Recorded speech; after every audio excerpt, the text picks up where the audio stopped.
안녕하세요. 비폭력 대화 MBC 시리즈 10회차입니다. 지난 시간에 자기와의 대화 배웠죠? 영훈 PD님 연습하고 계시죠? 예, 하고 있습니다. 네, 좋습니다. 오늘은 상대방의 마음을 깊이 이해하는 공감적 듣기에 대해 알아보겠습니다. 공감적 듣기요? 좀 생소한데 그냥 귀로 듣는 거 아닌가요?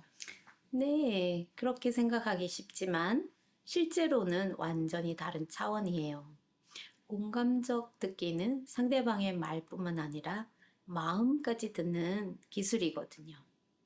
오늘 이 기술을 익히신다면 모든 관계가 달라질 거예요.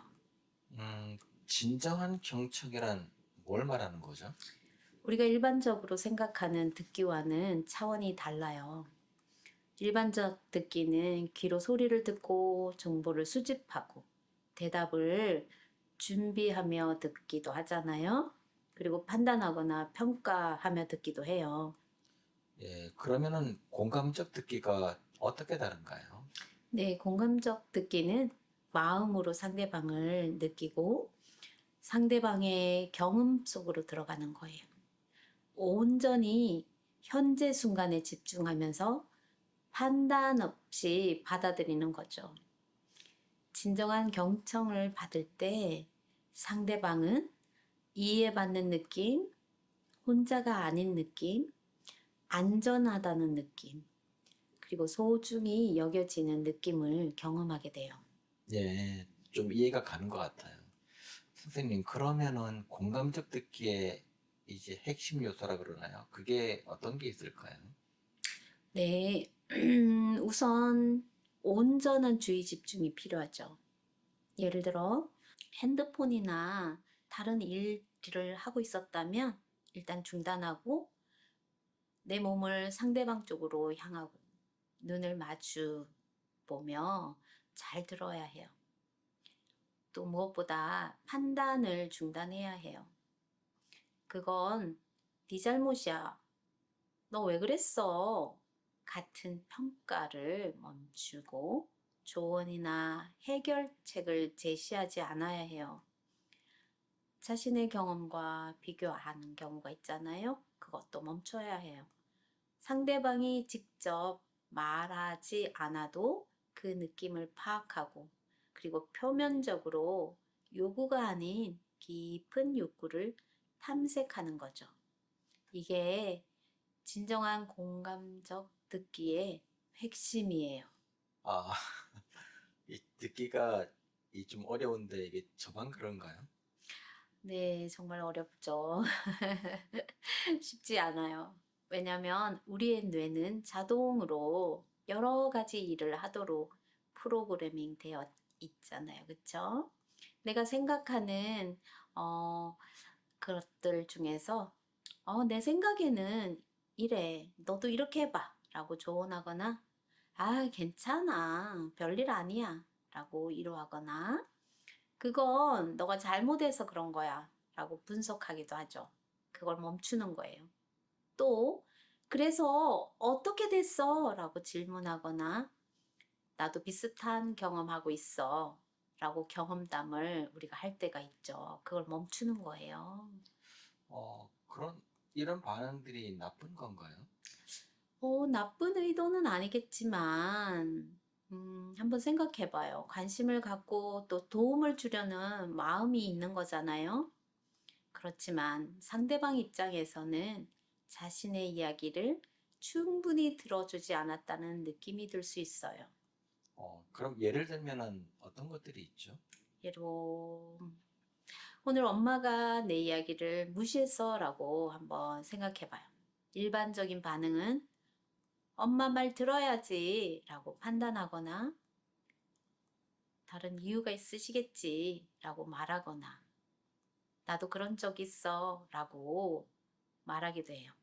반면에 공감적 듣기는 정말 속상했겠다.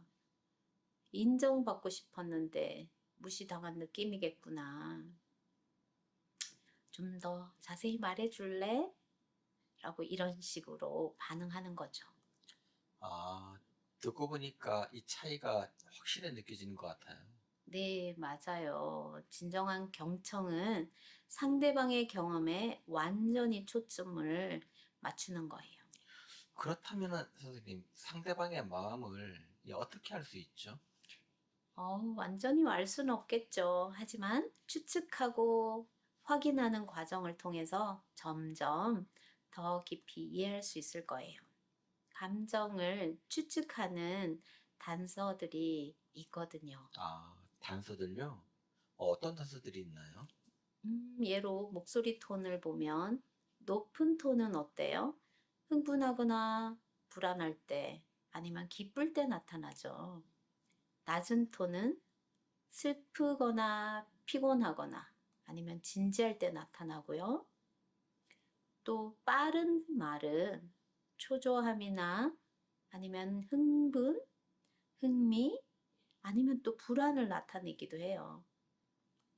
그리고 느린 말은 신중함이나 우울, 피곤함도 나타내죠.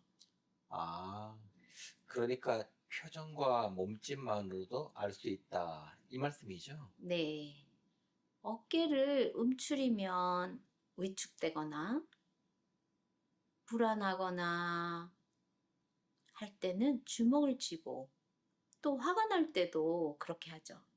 또 긴장할 때도 그렇게 되고요. 눈을 피하면 또 부끄럽거나 죄책감을 느끼는 경우가 있고 후 하고 깊은 한숨을 쉬면 피곤하거나 실망했다는 거겠죠. 그럼 혹시 이게 사용하는 단어로도 알 수 있을까요? 그럼요. 예로 정말 엄청 언제나 같은 말을 쓰면 강한 감정이고요. 조금 같은 말을 쓰면 약한 감정이거나 표현하기 어려워하는 거일 수도 있어요. 그리고 모르겠어 라고 하면 혼란스럽거나 아니면 불편하거나 귀찮을 수도 있겠죠. 그러면 감정을 추측할 때요. 추측할 때 어떻게 표현해야 하나요? 음, 네, 혹시 지금 속상한 기분이 들어? 라고 물어보는 거나 아니면 불안하게 느껴지는 것 같은데 맞아? 라고 물어보는 거죠. 또 다른 예로 지금 기분이 어때? 이런 식으로 추측해보면 제일 안전하게 확인하는 거예요. 아, 선생님, 그러면은 욕구는요? 그렇죠. 욕구는 감정보다 더 깊은 내면 속에 있어요. 그래서 느낌, 감정 그걸 통해서 욕구를 추측해 볼 수 있는 거예요. 예로 화가 난 상황에서는 공정함이나 존중, 자율성과 같은 욕구와 연결돼요. 그리고 슬픔은 사랑이나 이해와 같은 욕구와 연결되기도 하고요. 또 불안은 안전, 예측 가능성 혹은 지지와 같은 욕구랑 연결돼요. 또 다른 예로 기쁨과 행복은요, 소중히 여겨진, 그리고 돌봄받음, 인정, 성취 같은 욕구와 연결된답니다. 그럼 선생님, 혹시 어떤 특정 상황에서도 욕구를 이렇게 추측하는 게 가능한가요? 그렇죠. 늦은 시간까지 예로 일을 많이 해서 힘들어 한다면 어떤 게 필요하겠어요? 휴식이나 또 가족과의 시간? 그죠? 또 더 나아가서 자기 돌봄의 욕구가 필요하겠죠. 또 다른 예로 친구들의 모임에서 예를 들어서 나만 참여하지 못할 경우가 있어요. 연락 없었거든요. 그러면 어때요? 소속감이나 연결, 그리고 존중의 욕구가 있겠죠. 그리고 또 새로운 일에 도전하기 어려울 땐 어떤 욕구가 있을까요? 안전, 그리고 또 지지나 성장의 욕구까지 있을 수 있겠죠. 예. 그러면 욕구를 이렇게 추측할 때요, 선생님, 어떻게 표현을 하나요? 좋은 질문이에요. 이렇게 한번 해볼게요. 어떤 사람이 많이 피곤해요. 그쵸? 그러면 물어보는 거죠. 혹시 휴식이 필요한 건 아니에요? 라고 물어보는 거죠.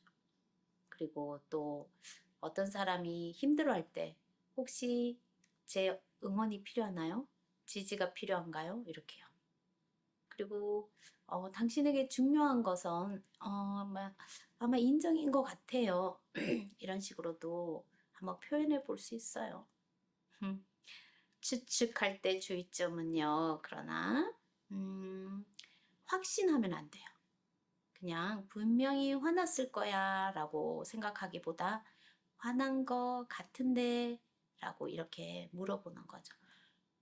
이렇게 하는 걸 열린 질문이라고 해요. 열린 질문을 하면 어, 왜 화났어? 보다는 지금 기분이 어때? 라고 묻는 거죠. 틀려도 괜찮다는 마음가짐을 하는 것이 중요해요. 단 한 번에 맞추려 하지 말고 점진적으로 궁금해하면서 그리고 이해하려고 노력해 보는 게 너무너무 중요하답니다. 예, 선생님. 그러면은 실제 대화를 예를 들면은 좀 어떤 게 있을까요? 어떤 게 있을까요? 예를 들어 한 사람을 A라고 한다면 A라는 사람이 오늘 회사에서 또 야근하라고 한다고 한번 가정해 보죠. 그러면 그걸 B에게 말했어요. 그러면 B가 추측할 때 힘들겠다. 또 야근이라니 피곤할 것 같은데 라고 추측해 보면서 말해 보는 거죠. 그러면 A가 이렇게 답할 수 있겠죠. 정말 지쳐. 그쵸? 이렇게 말할 수 있겠죠? 그럼 B가 또 한 번 더 추측하면서 말하는 거죠. 집에 빨리 가서 씻고 쉬고 싶은 마음이겠구나 라고 욕구를 추측해서 물어보는 거예요. 그러면 아마 A가 맞아. 어, 가족들과도 시간을 보내고 싶어. 그렇게 말할 수 있겠죠. 또 그러면 B가 뭐라고 말하겠어요? 그냥 따라해 주는 거예요. 아, 그랬구나. 라고. 아, 그렇구나. 라고. 가족과의 시간이 중요하구나. 라고 확인해 주는 거죠. 그러면은 공감하는 거하고 이 동정이 이게 어떻게 다른가요? 아주 중요한 질문인데요. 큰 차이가 있어요. 많은 사람들이 혼동하는데요. 전혀 다른 느낌이에요. 동정은 상대방을 위에서 아래로 내려다 본다는 느낌이 있다면, 예로 불쌍해, 안 됐다. 그런 마음을 갖게 되고, 그리고 거리감은 두게 돼요. 마음의 거리감을 두고 바라보면서 해결책이나 위로를 제공하는 거죠. 그렇지만 공감은 상대방과 같은 눈높이에서 함께하는 느낌으로 내가 함께 있어 줄게 라는 마음으로 다가가는 거예요. 상대방의 경험 속으로 들어가서 그 자체로 아마 상대방이 치유로 연결이 되는 그런 지지를 제공하는 거죠. 예. 제가 알기로는요, 선생님, 브레네 브라운의 비유가 있다고 들었어요. 네, 오, 똑똑하신데요? 네, 맞아요. 브레네 브라운이 유명한 비유를 말했어요. 동정은 깊은 구덩이에 빠진 사람을 위에서 아래로 내려다보며 위로하는 것과 같고요. 공감은 이건 잘 들어보세요. 그 구덩이 안으로 내려가서 함께 있어주는 것이라고 했어요. 와, 이게 마음에 확 와닿네요. 선생님, 그러면 동정적 표현하는 거하고 공감적 표현의 이 차이를 좀 보여줄 수 있나요?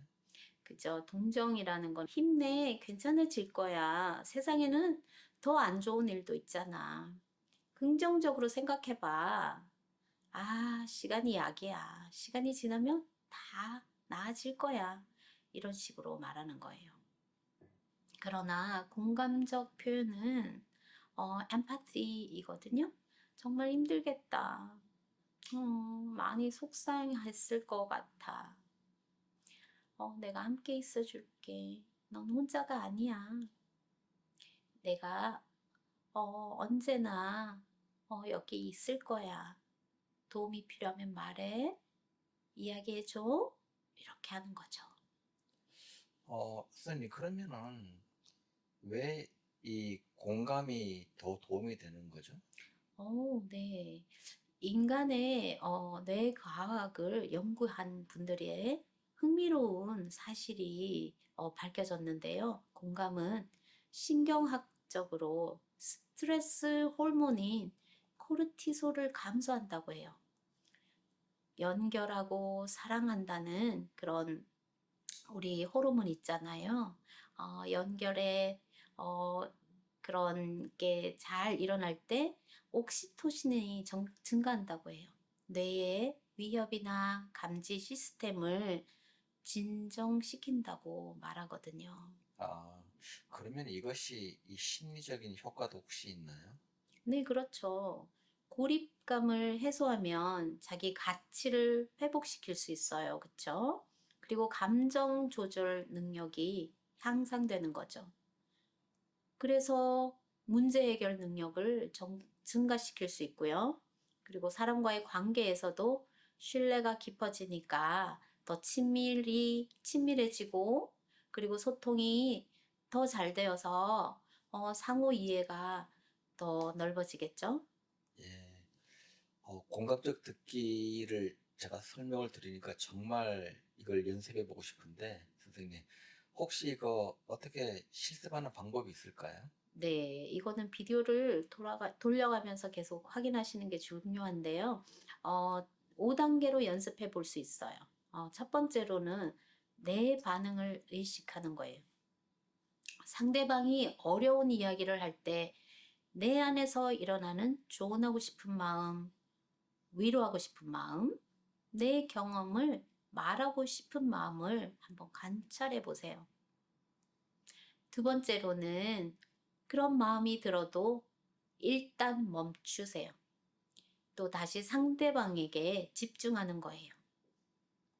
그리고 세 번째는 상대방의 감정을 말로 반영해 보는 거예요. 많이 화가 났어 라고 했다면, 많이 화가 났구나.